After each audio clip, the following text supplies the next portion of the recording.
Muito obrigada. Começo também por cumprimentar os meus colegas de mesa e, enfim, muito em especial, como não podia deixar de ser, o professor Diogo Pereira Duarte, que é responsável pelo gosto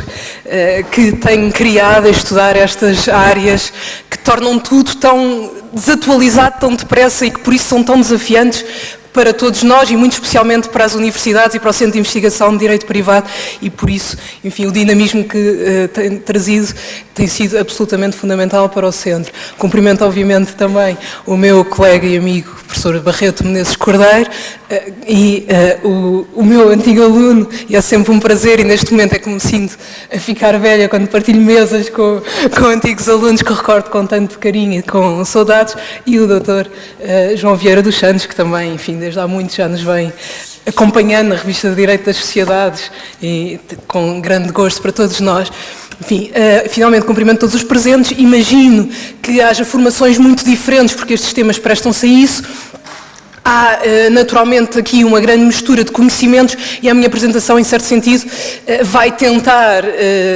agradar a todos, esperando não desagradar a todos, que é quase o máximo nestas áreas que se pode pretender. O meu tema, como perceberão facilmente, é um tema essencialmente de enquadramento.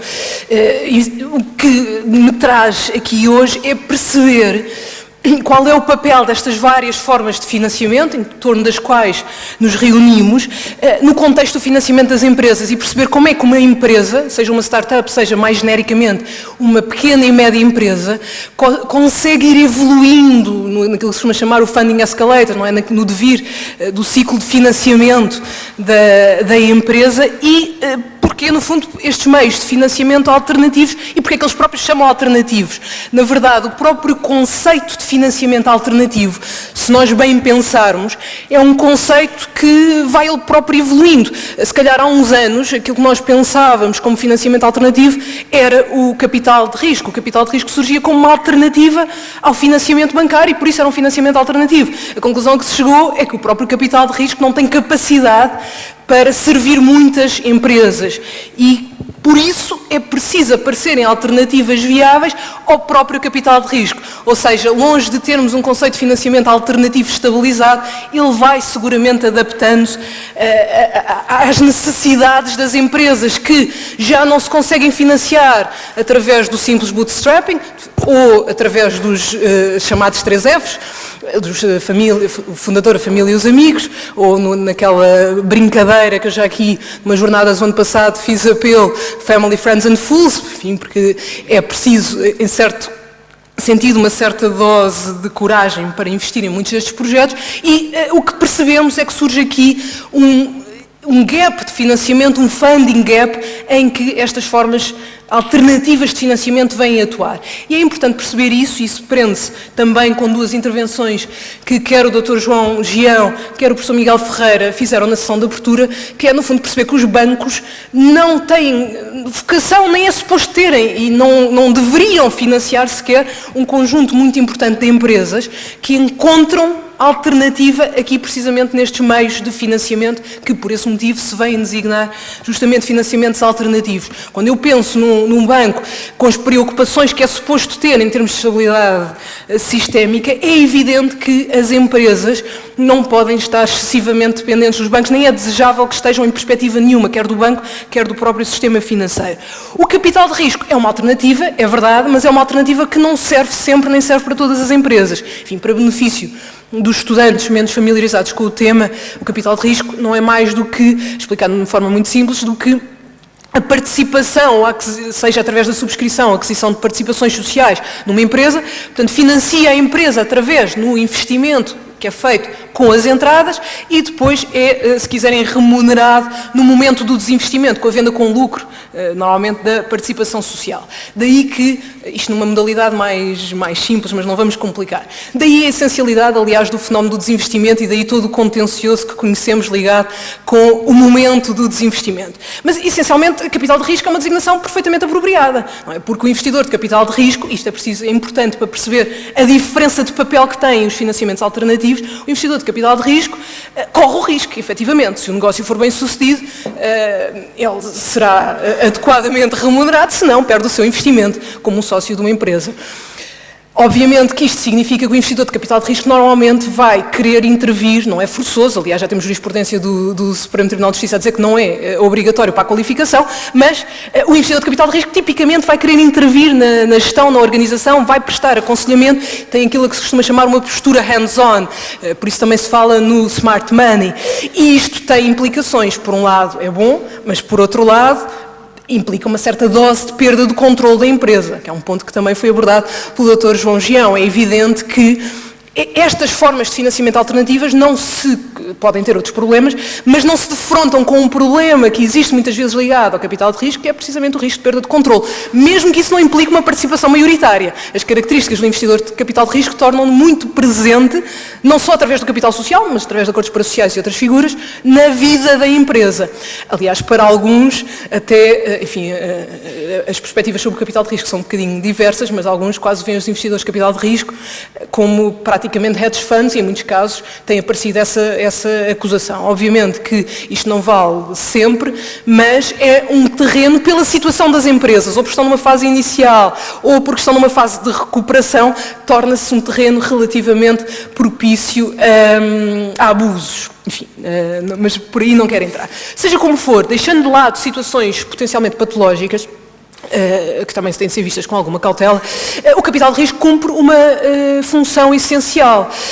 Ele vem permitir empresas que já não se conseguem financiar sozinhas conseguirem uma dose de financiamento, uma injeção de capital elevada. O problema é que os investidores de capital de risco, quando eu digo investidores aqui não é no sentido da lei, é no sentido mais lato, os fundos de capital de risco, as sociedades de capital de risco não têm interesse em investir em montantes mais baixos. Isto tem uma explicação económica que não interessa agora, aliás, se eu tentasse dar, o professor Miguel Ferreira provavelmente ia se zangar com o que eu dissesse, mas independentemente de tudo, se quisermos perceber de uma maneira mais simples, a ideia é que os custos de transação que estão envolvidos e a margem de lucro só compensa a partir de determinados montantes. E, portanto, há aqui uma área em que a empresa precisa, no fundo, de dar o salto. Já não consegue financiar-se sozinha, já não consegue financiar-se pelos 3Fs, os próprios business angels, os investidores anjos, também já não são suficientes, mas ainda não consegue chegar à empresa de capital de risco. E isto significa que é preciso, de facto, encontrar aqui formas de financiamento, e é nesta área que os meios de financiamento alternativo funcionam. E isso é um verdadeiro desafio, garantir que a regulamentação está, e aliás já hoje tivemos vários insights sobre o problema dos valores, é um tema muito importante perceber se os valores estão ou não estão adequados aos montantes nos quais o financiamento é necessário. Enfim, não sou autoridade nessa matéria, por isso não me vou pronunciar sobre isso, mas é interessante perceber até que ponto estamos a tirar partido das potencialidades destes meios de financiamento. Portanto, no fundo, se quisermos perceber isto em termos de ciclo de financiamento das empresas, o que nós temos é uma primeira fase de seed funding, o financiamento mais elementar em que as coisas vão correndo bem, os 3Fs, os investidores anjos, depois entramos no célebre, sempre citado, não podia faltar aqui hoje, Val da Morte, o Seed Valley of Death, em que as empresas precisam de elevadas injeções de capital, mas não têm ainda, ou praticamente não têm retorno e, portanto, não conseguem chegar, não conseguem de certeza chegar aos bancos, mas também não conseguem chegar aos investidores de capital de risco, e é aqui que atua o tal financiamento alternativo. Depois, quando se começa a ter rendimentos para cobrir os custos fixos e variáveis mensalmente, então já se começa a abandonar o perigoso Val da Morte, e no momento em que tínhamos atingido o break-even, em que se passe para o early stage, então é possível aparecer uma empresa de capital de risco interessada no negócio. O capital de risco, como sabem, funciona por rondas. Quando a empresa consegue a ronda, a Series A, não é? A primeira ronda de financiamento, então abandona esta zona de perigo. Mas antes de chegar a esta fase, nós precisamos, e as empresas, quer startups, quer PMEs, mas já lá vou, precisam desesperadamente encontrar meios alternativos de financiamento, sob pena de ficarem no dito perigoso Val da Morte. E depois o ciclo acaba bem quando a participação é vendida com lucro a outra empresa, quando a empresa, enfim, num cenário ideal, passa a estar cotada em bolsa, talvez muito pouco realista para o cenário português, mas há uma série de cenários bem-sucedidos de saída do capital de risco. O problema é que este gap não só existe, como todos os estudos demonstram que ele tem vindo a aumentar. O fosso em que as empresas não conseguem financiamento tem vindo a aumentar por uma razão, porque há mais investimento, nomeadamente por business angels, e menos investimento de capital de risco, o que significa que o potencial para estes meios de financiamento tem-se alargando. Agora, enfim, independentemente destes vários aspectos, há aqui dois outros pontos preliminares que eu julgo que é importante ter noção. É que as empresas vão-se sempre adaptando no que toca aos seus meios de financiamento, à fase em que se encontram, aos objetivos, porventura até temporários, que têm em vista, e nessa medida o tema que nos traz hoje não tem propriamente nenhuma exceção. As startups e as PMEs são apenas a expressão concreta desta necessidade de adaptação constante que existe quanto às finanças societárias e que também existe, por exemplo, quanto ao governo das sociedades, por aí fora. Portanto, não há nada de particular, a não ser a particularidade, enfim, destas empresas, e nomeadamente no caso das startups, serem empresas particularmente aptas a aderirem a estes novos modelos de financiamento e que são especialmente interessantes para os fornecedores de capitais nesta área. E as pequenas e médias empresas, que às vezes são um bocadinho esquecidas aqui no meio, porque pensa-se muito, associa-se muito fintech, startups, e esquece por vezes as PMEs. Na verdade, não é a mesma coisa, como é evidente, falar no financiamento das PMEs em geral, mas e no financiamento das startups, mas também não se pode exagerar a ideia de que estes meios de financiamento são apenas para as startups.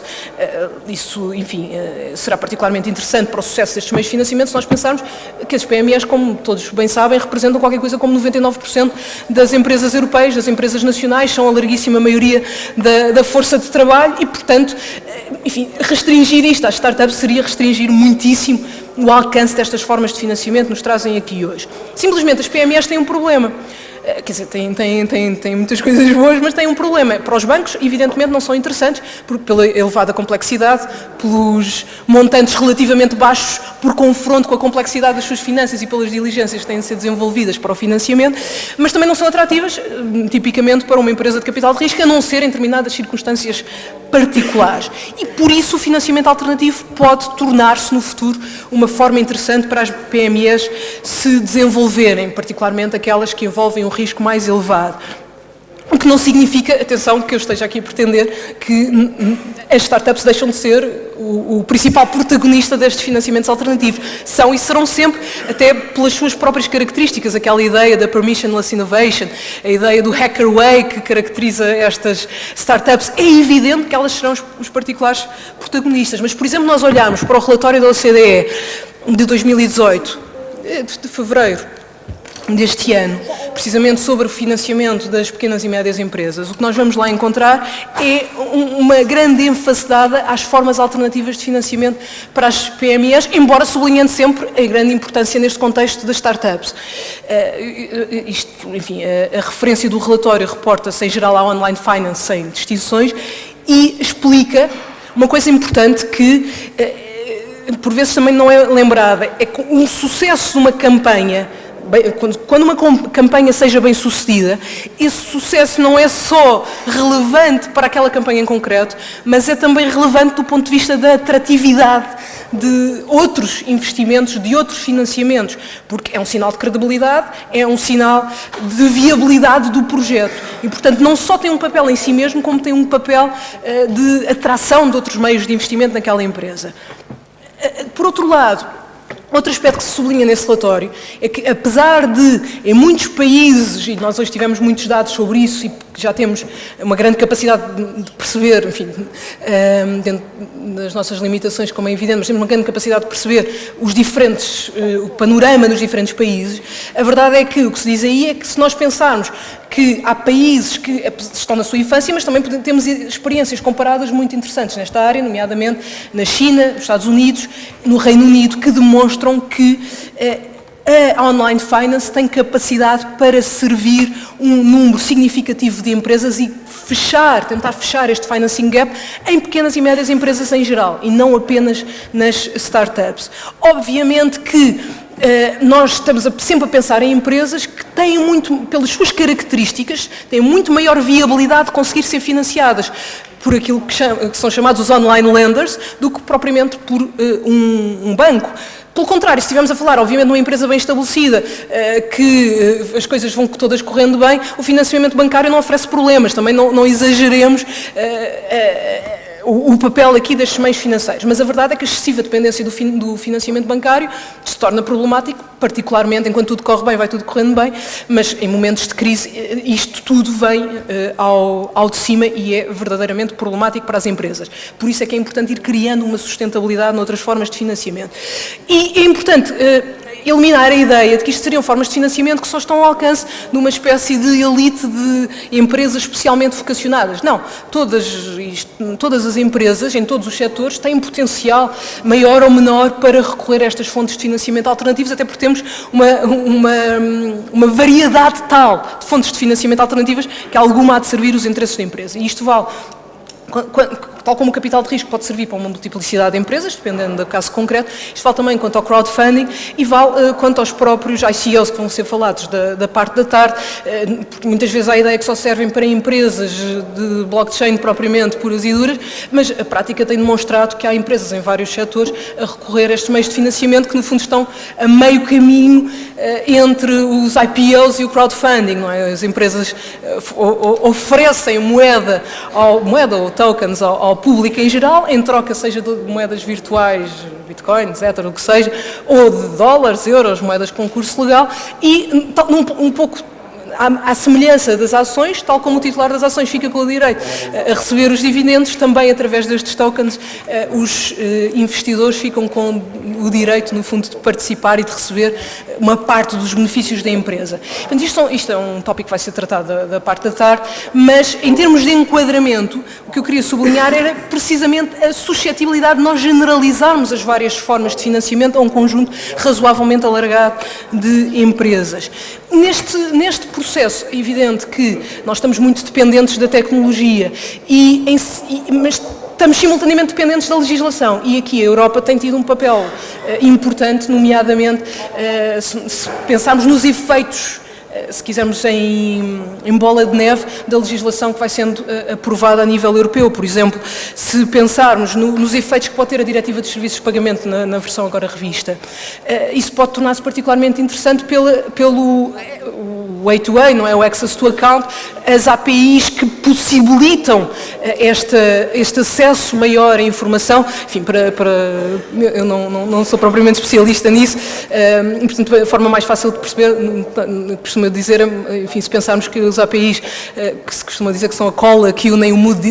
mundo digital, é a expressão mais usada a propósito das APIs, mas se pensarmos nisso de uma maneira simples, no fundo são softwares, são ferramentas, perdoem-me os especialistas, que permitem uma aplicação comunicar com outra aplicação, não é? Eu posso fazer login na Booking através do Facebook porque existem os APIs. No setor financeiro não é muito diferente. No setor financeiro isto permite o quê? Permite que os utilizadores possam partilhar os seus dados financeiros com outros potenciais mutuantes e nomeadamente com estes alternative lenders que passam a ter acesso à informação fornecida por iniciativa, obviamente, não de nenhuma forma que viole a proteção de dados, por iniciativa do próprio utilizador bancário, fornece acesso às suas contas bancárias e isto permite naturalmente que estes outros mutuantes consigam avaliar com muito mais exatidão o risco de crédito envolvido. Isto é importante para o funcionamento de plataformas na internet, marketplace lending, etc. Podem ter aqui um potencial de crescimento grande, ou seja, este fenómeno do open banking, do unbundling dos bancos não é indiferente ao crescimento das finanças alternativas. Outro aspecto, é o último aspecto que, desconfio que já deve estar no final do tema, mas é o último aspecto que queria sublinhar. O financiamento alternativo é algo de muito abrangente. No caso das pequenas e médias empresas,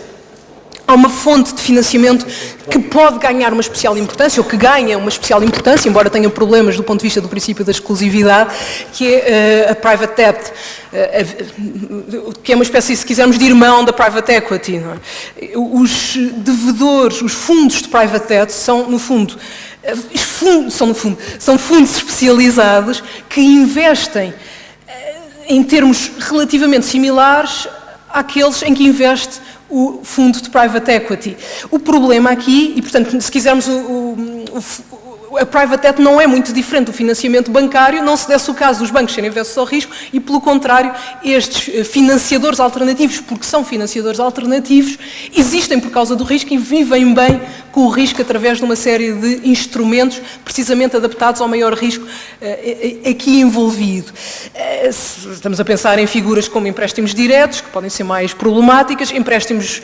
mezanine, portanto, aqueles empréstimos que estão a meio caminho entre os capitais próprios e os capitais alheios, porque são subordinados, ou seja, só são pagos depois dos capitais, dos normais empréstimos, mas são pagos antes, por exemplo, dos titulares de ações, da equity. Depois também temos outras figuras como a venture debt, que levanta alguns desafios no quadro do nosso ordenamento jurídico, mas que, a meu ver, ainda se pode enquadrar na lei de capital de risco, quando permite o investimento de capital de risco em instrumentos de capital alheio. A venture debt, no fundo, é um empréstimo que é feito a empresas que são venture-backed, são financiadas por investidores de venture capital, de capital de risco, tipicamente se encontram entre rondas de investimento. Disse há pouco que o capital de risco funciona por rondas e, normalmente, para se passar de uma ronda à outra, tem de se atingir determinados milestones, determinados marcos. E isso implica que, por vezes, as empresas podem, no interim, precisar de financiamento. E aqui entraria esta venture debt, que evidentemente envolve um risco mais elevado e por isso muitas vezes anda associada a direitos de aquisição de capital. Mas se assim for, eu consigo enquadrar isto na Lei 18 de 2015, nos termos do artigo 9º, mas não é para isso que estou aqui hoje. Também temos figuras como investimento em dívida distressed, de empresas em situação económica difícil, etc. Ou seja, onde é que eu quero chegar? O potencial de meios de financiamento que aqui existe e que é absolutamente tremendo. E eu não poderia nunca ter a ambição de falar todos eles numa apresentação, enfim, de 20 minutos, nem sequer de meia hora, nem sequer provavelmente do dia todo. O importante é perceber, e é esse o ponto, e foi esse o objetivo da inclusão do tema, o importante é perceber que estes instrumentos são absolutamente fulcrais no que toca à evolução da empresa no ciclo de financiamento, porque senão as empresas vão ficar pelo caminho. E seja numa perspectiva inicial de desenvolvimento, seja numa perspectiva de preocupação, que também já foi aqui demonstrada, de escala, de maior escala da empresa, eles vão cumprir um papel essencial. Mas volta ao mesmo, a legislação tem de estar bem sintonizada com a indústria e é preciso, nomeadamente, que os montantes de investimento em cada país, naturalmente, estejam sintonizados com as necessidades do mercado, porque se eu não puder investir na fase em que o mercado precisa que seja investido, o potencial de crescimento das empresas com recurso a estes instrumentos é muito limitado. Muito obrigada a todos.